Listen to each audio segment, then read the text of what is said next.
First of all, can you all hear me? Great. I'm conscious that the acoustics in the other room are not good, and I had to repeat a question. I hope that wasn't impertinent, because it was quite difficult in some places to hear. So just put a hand up if you can't hear at any stage, and I'll do my best to respond. But this is not going to be much talking from me, because we have an agenda, and it's ever so simple, and ever so interesting, and ever so complicated. And that is what good teaching looks like. Well, there will be as many definitions as there are people in the room, I suspect. And the role of governance, or indeed personalizing it, the role of governors in that. And I just wanted to say a few kind of opening remarks before, if this is felt to be a good way of proceeding, inviting you on tables to use the flip chart paper for 5-10 minutes, just to get down on the flip chart what you think the issues are that you would like to spend the time together working on. And then we'll then hear those, and I'll, with your support, very quickly, hopefully, drag out 2 or 3 areas which we might then choose to go deeper on, and whether we do that on different tables, i.e. choosing by topic, or whether we do that, a table chooses to talk through a number of them, entirely up to you as consenting adults. Does that sound all right? And then we'll come back together, making sure that we have, whatever method we use, certainly 10-15 minutes worth of plenary, so that we can see if we can make sense. We're not going to neaten it up, but just emerge from this place thinking, yeah, there might be 1 or 2 useful things that I might like to do differently. That's the sort of level of what I'm hoping to do. Is that enough of what you hope to get from this? If not, you'll tell me when we do the exercise on the flip chart paper. Thank you. Okay, so the argument then, just to go over it very quickly. This is a complex and interesting area. Vocational education frequently invites people who are very good at something that gets paid in another domain to become very good at something called being a teacher. So frequently there is what the German system is referred to, a dualism of approach. So you need people who are cracking accountants, but who can also teach, who are fantastic manufacturers of whatever product or service, but can also share that in a way. And vice versa, it works exactly the same way, doesn't it? People who have a live and effective understanding of pedagogy, but also are close enough to and are using creative ways of keeping up their own vocational practice in whichever sector or sectors they inhabit. So that's one of the complicating factors. My argument was that once, which you know very well, once you've sorted out the students that are in front of you, made some general observations about the subjects that you're engaged in, or the courses, or the qualifications, whatever noun suits you, and once you've taken into account whether, I was having a very interesting conversation with 2 land-based colleges, whether you have extraordinarily lavish facilities or less lavish facilities, so you're going to need to take the resource base into account, and then you get to a stage which is, okay, I can only do so much at the governor level, even at the manager level, because teachers day in, day out will have to take the best decisions that they can take. And that's where I think it gets really interesting. We can't spend too long there because, in a sense, that's almost micromanaging. But in a sort of way, we have to go there to understand what we might be looking for in order to be backing up the stream. This morning, I started at the top of the river, saying we've got to be clear what the overarching outcomes intended here are. If there are a narrow, thin set of skills, we might go down one methodological route. If we want all-round, characterful, employable, reliable, proud individuals leaving our college, that betokens another kind of input. So that was the sort of argument we ran this morning. Did that make sense this morning? Does it make sense in my second garbled retelling? Splendid. Okay. All of this came about through some work that City and Guild's Centre for Skills Development commissioned us to do, and they're particularly interested in taking this forward. So if anything chimes with anything that I'm saying, and you'd like to have further conversations with me, I'd be delighted to talk to you directly and talk about ways in which we might, or indeed might not, do that. So, activity number 1 then, please. Would you be kind enough just to reintroduce or introduce yourselves and spend 5-10 minutes on your table saying, and somebody scribing just maybe keywords or questions, or if you feel the need to draw, whatever it is, just something that just captures what you think on your table would be the most productive use of time exploring what good teaching looks like and the role of governance today. Okay? Off we go.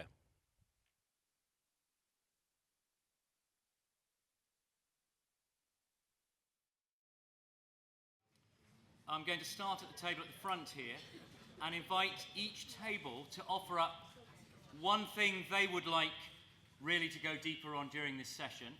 I'm going to note, I'm sure others will mentally note as well. If people are starting to say things that are on your list, then please don't say them, that's obvious.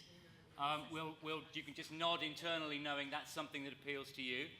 And if we do this swiftly, I think 10 minutes should cover it. So it's really just a 30-second, our table was talking about or was interested in this. And then we'll reorganize the tables so that the right people are sitting at the tables talking about the right things that matter to them. Okay? Anybody used open space in the past? Open space meeting style? It's like a timetable that you create actively. It's not, here is the timetable, we're going to do this, then that, and that, and that. You self-choose where you go, and that's what we're going to do. I think it'll be the simplest. So, colleagues at the front, please. What would you like to go deeper into? On this table, we want to have a look at the role of governors specifically in that sort of strategic versus operational aspect. How involved do they get in teaching? Fantastic. Thank you very much. Pass it to Sonia on your next table, please. It's not working, is it? We have about 8 things, and I'll pick one. Thank you. Which is, the problem is that we are so ignorant about what actually good teaching looks like, that the data we're being presented with, the hard data, is interpreted for us by the management team. And we have no objective benchmark for that.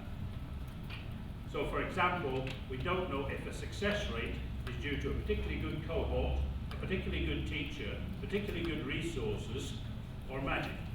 Thank you very much. Applause there. Brilliant. Can you now pass the microphone, because we are recording at the same time, so even if you're not hearing, then somebody is hearing somewhere. Pass to this table. Thank you. We'll go all the way up and then back down here, if that's okay. Quick as we can. Thank you. We spoke a lot about lesson observations, the importance of making sure they're consistent, that the observers are properly trained. How do we know they're properly trained? How do we know that the observed lesson is a typical lesson? Getting student feedback is important to that, because we as governors know that lesson observations take place, there may be peer ranking between curriculum teams or between colleges, but we also make sure that we know that they're typical lessons and that the outcomes are genuine. Then we have that confidence and reassurance, and can tell Ofsted similarly. Thank you very much. Just be kind enough to pass it on to your next group. Amongst many other things, we discussed that too, so ditto really, but we really wanted to get to grips with how governors understand better the learning experience. What does a really good lesson look like? Thank you, which I take as a kind of further development of the table here. Is that acceptable? Yeah. And thank you so much.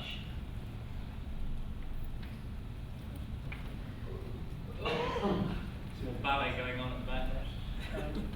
I don't think we've got anything very much to add. Can you speak? Sorry, please stand and bellow. We covered the points. Sorry. Can you just? It's got a button which so easily accidentally gets pressed. So just check. What's that? Testing. No. Try to shout. Yeah.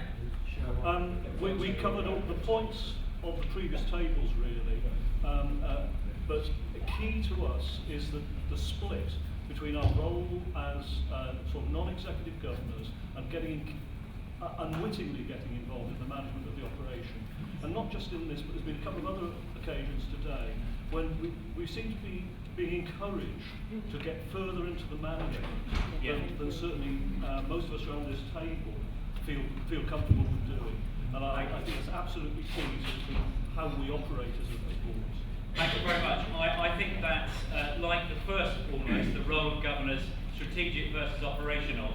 We're just bringing it into sharp relief because we happen to be talking about something which 2 tables, for example, say they feel less confident about, but it's still the issue remains. Thank you.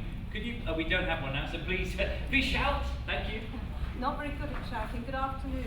Good afternoon. We covered lots of the things that have already been raised by colleagues. So I think in trying to find something different, governors on this table were thinking about what does actually constitute good teaching, what does a good lesson look like, and not being assured of that, how do governors then set about addressing underperformance or performance management actually in their organisation, school or institution? Okay, thank you very much. That's a close cousin to the two tables looking at understanding, teaching and learning, but it's also got some read across to lesson observation too, because that's one of the antennae that you might use to know what's going on. Thank you. Colleagues on the next table, please.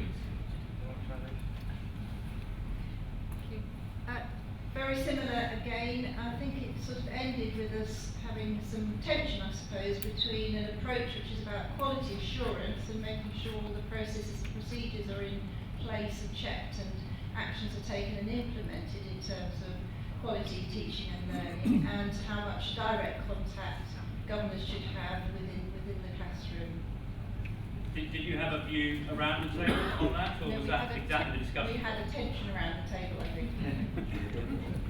Just as a matter of interest, how many of you do observe lessons currently now? Thank you. Just interesting, as a non-exec on a company, if I was asked how many of you do bother to go and see at the coalface what the company is doing, every non-exec worth his or hers sort of put their hand. That's where I'm coming from. That's different. I would argue that I've said that. Sorry, I shouldn't have tried to answer that. Did you want to have a right of reply? Yeah, thank you. I do think it's important that lesson observation, teaching observation is something very specific. Yep. Okay? Getting to know your college really well, what the staff think, what the Yep. students think, hanging out is something different, okay? It's very Yep. important to be on the shop floor, but it's also important, I think, to maintain the combined efforts of governance role Yes. and a management role. So I think we need to be a little bit more precise, I think. Okay. Point very well made, and I guess that comes back to defining a little bit more of the issues around lesson observation. As that There's a difference between lesson observation and lesson assessment. Absolutely. Yes. The latter, Absolutely. I think, is a professional job by Okay. professional people, properly moderated Great. against a pattern. So The that's a- former is something that I think governors need to do to inform themselves about what is going on in the college. Thank you. That we can come back to that on that exactly the issue that you'd like to discuss. Colleagues here in this table. I think they've done that one. I've got it. Done? Yep. I think most points have been taken, but what we've really noticed is that most governors do not know what teaching and learning is. A new governor comes in and they're all on to try and learn out what governance is of the college, and now we've got to focus on what is good teaching and learning. It's almost an entire sphere in itself. So how do you learn what good teaching and learning is? So governor understanding and governor development and learning about. Thank you. Two more tables, one at the front here, please. Please be kind of stand. I'll even face this way. Well, I think we've come up with a slightly different heading, which you may be distressed at or relieved.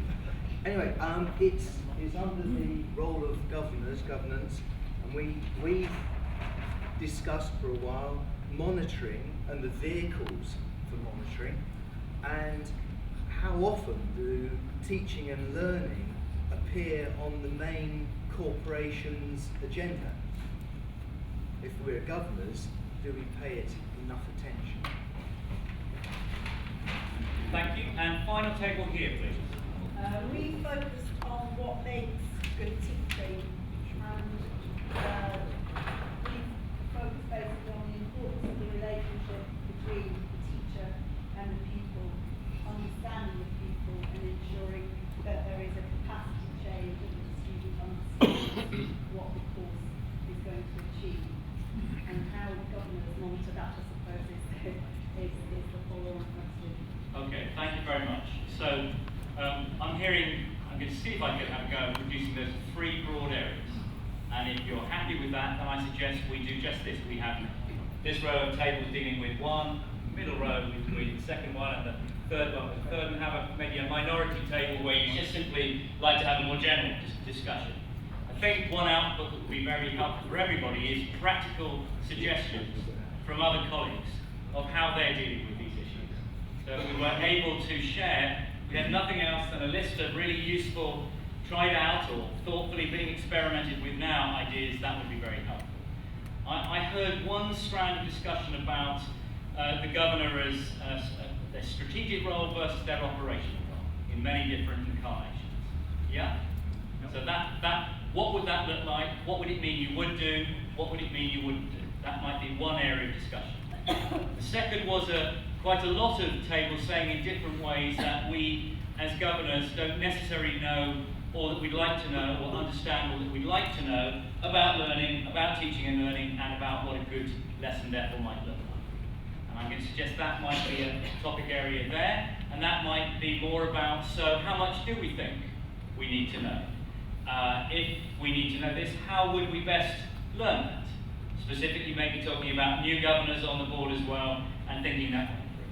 And the third one sort of is an intersection of the two, I think, and it started on this side of the room and then was taken into a even more subtle focus by colleagues over on the far table there, and was about lesson observation as the kind of meeting ground of this. And we've used different words: observation, evaluation, assessment. So maybe a table or two looking at the issue about what that role is and what that role isn't, and practices that are working, and what you feel is appropriate and less appropriate for governance.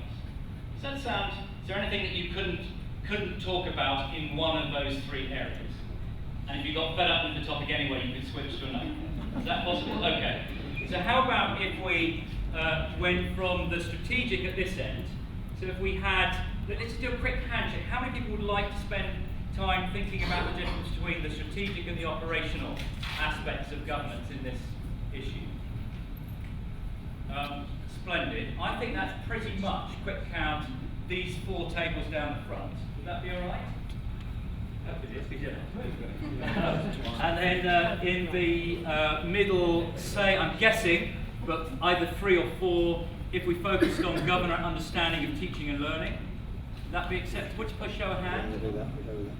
Okay, well just put your hands down, and the final one was lesson observation and or evaluation. How many would like to talk about that? Or was that actually wrapped up in that second one? I think that's maybe a false distinction. Oh, sorry, I'm so sorry. Well, may I suggest that everyone from here onwards is primarily focusing on governors' understanding of teaching and learning. If those who wanted to focus on observation would like as it were, a separate table, maybe they'd like to make that. If not, they could be part of the mainstream conversation. It's past now. We finish at 15:15. How about having a free-range conversation for half an hour, and then coming back and sharing the findings of that in plenary? Would that be okay? Let's go. If you need to move, move. If not, please stop. Just to swivel your chairs round, and I have a suggestion which I've road tested on half a dozen tables, and forgive me, I haven't got round all, which is that you've had deep and sometimes always elegant, but not always agreeing, not always harmonious exactly as it is in real life, discussions about this topic. I wondered if we might see if we could have some outcomes that look a bit like this. So the outcomes might include a table suggesting 1 or 2 things that governors might like to do. Okay? So in the rather than rehearsing your discussions, 1 or 2 things that a governing body might like to do, better to inform itself or to oversee or to whatever words you want to use, teaching and learning. And my colleagues have been volunteered at the back there, and they've very kindly risen to the challenge. And they're just, if you want to swivel around, they're just over on that table there. Thank you. Okay, the 3 things we'd like to suggest that we might like to do, and you might like to do as well, is to review your corporation agendas and see whether actually the switch in terms of the balance of the agenda items need to change. So it's majority about teaching and learning and less about the other stuff. That's point number 1. Secondly, we'd like to invite you to think about doing learning walks as governors through your colleges so that you get a real experience of what's happening. And thirdly, our suggestion is that to get in contact with alumni, people who've been through the college, and think about them as new and younger governors. Thank you. Could you say one more sentence about that last idea? Yeah, so in fact this is quite a few people that had this idea that in terms of, particularly with an FE, when it's quite difficult to trace what happens to people after they've left, it's a bit easier in HE. The idea of developing alumni so that the students who've left become part of a network, and also the fact that some of those who've gone out into the industries that you've been preparing them for might like to come back as governors, so they're giving quite recent experience of the college, they've got very current industry experience, and they are likely to be a bit younger, or perhaps quite a lot younger than the rest of us. I think that's a no-brainer. Brilliant. Thank you very much. What, 3 cracking suggestions, would you not agree? Would you jump the microphone over to the table next to you, please? They've set the bar very high. Yes, we just realised we didn't answer the question you asked there. That's all right, that's all right. One, On your feet. one idea that came out was using your employers to walk around your area and see what they think of what is being taught and how it's being taught. For example, I mean, that may work well with craft building and that sort of stuff. And the employers will tell you whether what you're doing is appropriate. It won't tell you how good the lesson is, but it'll tell you whether what you're doing is appropriate. Thank you. I've just called that employers' learning walks as an example there. Okay, thank you very much. We just keep passing forward. Thank you. And then sideways. Oh. Nobody wants to hold it. Oh, it's back to me. One of the things we talked about was not so much observing teachers, but being involved with the learners. So I gave an idea of maybe governors doing speed dating with the students, where not to pick up a younger learner, but just where you can ask learners questions and they can ask you questions. One of the things we found is how many of the learners didn't know who the governors were, so that was quite interesting. Another one was governors going into assemblies. That worked very well in the college, and it actually, especially our business governors, it inspired a lot of learners, especially when they're feeling quite fatalistic about economic structures, let's say. Thank you very much indeed. If you can produce, I'm sure, a more elegant phrase if you're worried about the phrase speed date, knowledge exchange, or something like that. Yes, here. We talked a lot about linked governors in the context of governors taking a strategic rather than management role and the pitfalls therein. And so I think the answer to the question, what might governors like to do, it would be to get real clarity around the issue of best practice for linked governors and a really clear framework for how to make that work well. So is that a more general point than teaching and learning about understanding, getting real clarity about best practice for your role as a governor? Yeah, well, it led very clearly from observation and, obviously governors, access to learning and observation of learning. And so we very quickly moved on to the role of linked governors. Thank you very much indeed. Would you be kind enough to pass it over there? Thank you. Yeah, we actually finished up with a shopping list. We would like, from somewhere, we would like examples of best practice so that we finish up with what we finished up calling a framework for governors, which would enable us to ask much more penetrating questions, in particular about the student view of teaching and whether the students thought they were getting real value.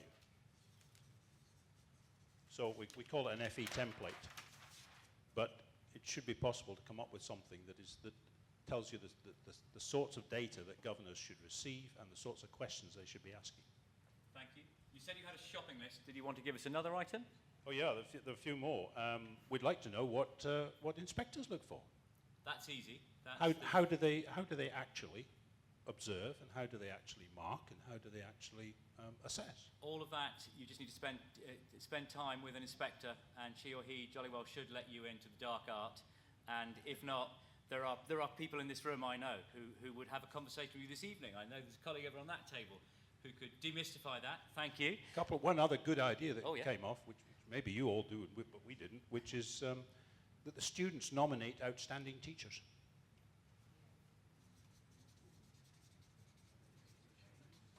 No pressure, though. Thank you. And there must be a table over at the front here. Could we... Who's not had their say yet? Did we miss out? Did we miss out you? Oh, I'm sorry. Who'd like to...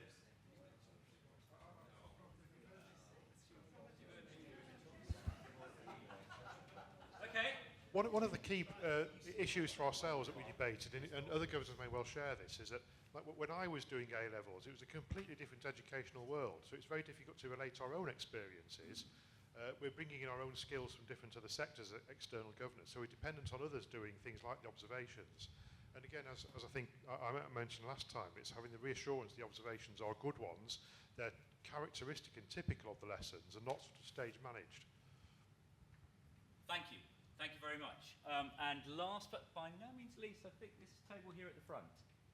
We're all resolutely looking at it. If you insist. Yes, we do. Thank you.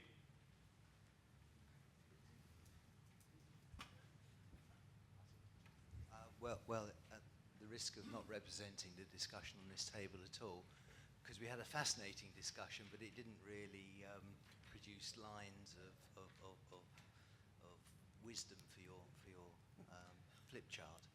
But I think we can summarise it in terms of how do you know the data that you've got is the data that you should be seeing, and how do you go about triangulating the different sets of data to ensure that you know what's going on in the college really is what you're being told about. And then of course, how do you question your principal or members of the principal's senior management team in a way in which they don't feel that you've just trodden into their operational pool. Thank you very much indeed. That's a great point to end on. So, just to summarise, but by no means close down, if you feel you have things on flip charts that you'd like ELSIS to have and keep, or you to have and keep, let's make sure we bring them to the end, bring the front at the end. We started with lots of practical suggestions. Shift the balance of your talk time at meetings from buildings and money to teaching and learning. 70-30, 30-70, whichever way round it is. Learning walks of two descriptions, learning walks of governors, learning walks of employers, and in the States I work with a whole series of colleges where it's widespread to have community members and parents included in that as well. It's quite a well worked up description of how you can have a well planned learning walk which is reflective, there's feedback built into it, and it's good at all levels. Alumni as younger governors was another suggestion. Speed dating, or whatever you like to, with learners, but certainly finding, you might like to think of ways of having lots of interactions with learners for more governors. Assemblies for those colleges that use them, of course, that can be online as well as face-to-face increasingly. Getting real clarity about the what best practice means with regard to this, and the whole issue of linked governorship that was raised by the table at the front. Examples of best practice in a governor-friendly and trustworthy sort of way, so that governors can then ask better questions. And I have to say, I think that's a theme of everything you're saying. That you're not in there doing the job, you need data, and be confident that you've got the data to be able to ask good questions, to not upset the relationship between your senior staff. Several tables said that would be completely unhelpful, but to be supportively critical. Students nominating outstanding teachers is much used across the world. In some places in America, again, it's fever pitch, and the whole rate your teacher bit can be both a force for good and leads to the suicide of teachers. And some American cities are rating their teachers according to fairly dubious practices. And to get better at knowing what kind of data you might need to achieve all of the above, I think was a very nice way of bringing that all together. I was asked by the table in the middle, is there anybody who's done this job? Is there anybody who's got a kind of simple list, a checklist, or a framework, or something?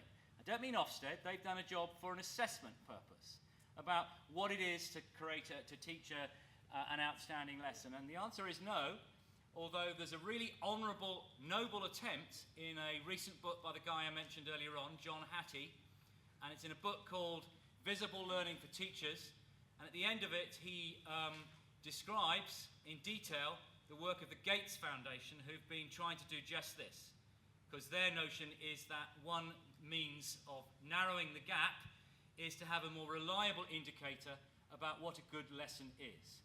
And they're currently testing, prototyping, and have been doing for several years what that might look like and what weightings you'd give respectively to an impartial external observer, the teacher, him or herself, and anybody else appropriate from the college, and the learner. And they're playing around with those. But the categories are quite interesting. If you found that helpful and you ran out of time, or you ran out of, I ran out of reports, I've got 4 left at the front there. If you want a hard copy, please just help yourself. Just Google how to teach vocational education and my name, and you can get it for free. It's either downloadable from our university site or from the City and Guilds Skills Development site. If anybody would like to chat over mocktails later on, or over dinner, I'd be delighted to. Otherwise, would you please put your hands together and thank yourselves for being simply brilliant.